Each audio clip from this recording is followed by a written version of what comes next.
Hey y'all, so I wanted to share with y'all something that happened to me last week, and God just gave me so much revelation in that moment, so I want to share with y'all. But basically, last week I wanted a smoothie bad, but it was around like 9:30 p.m. and that Smoothie King closes at 9:45.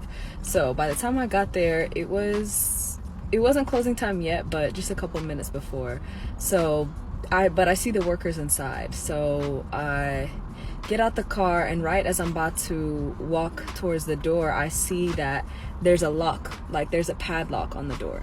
So instantly, like, I'm feeling disappointed, like, dang, I see the lock on the door, so that must means like they're closed, even though I see the workers are inside, the lights are still on.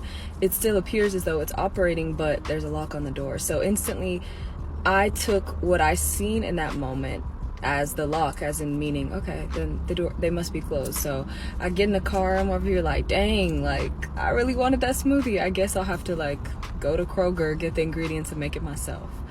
But then as I'm about to pull off, I see this family come in. This mother and daughter pull in, and with no hesitation, they literally walk right up, open that door, go into the counter and start ordering their smoothie. And I was like, hold on, I literally was about to go and try to manufacture and recreate what already was available here, because I let my perception of the lock being there, and I just automatically just assumed. The revelation that I got is that a lot of us as believers, we're not walking in the full boldness and confidence that God has given us.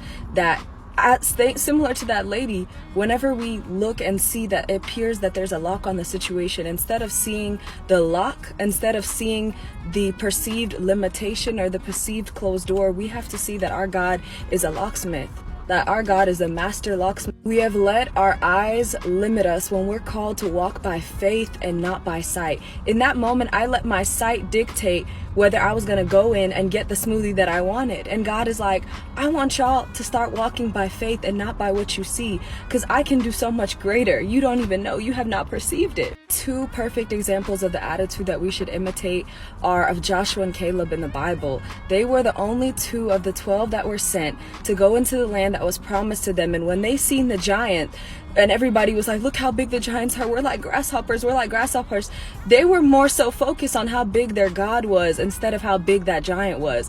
It's not a giant problem, it's our perception problem, it's our sight problem. And we got to start seeing our God as bigger than the locks that are in front of us, our God as bigger than the giants set before us. It's time to have our confidence back. Like, what is too hard for my God? Like, my God can do this. Let's get our confidence back, y'all.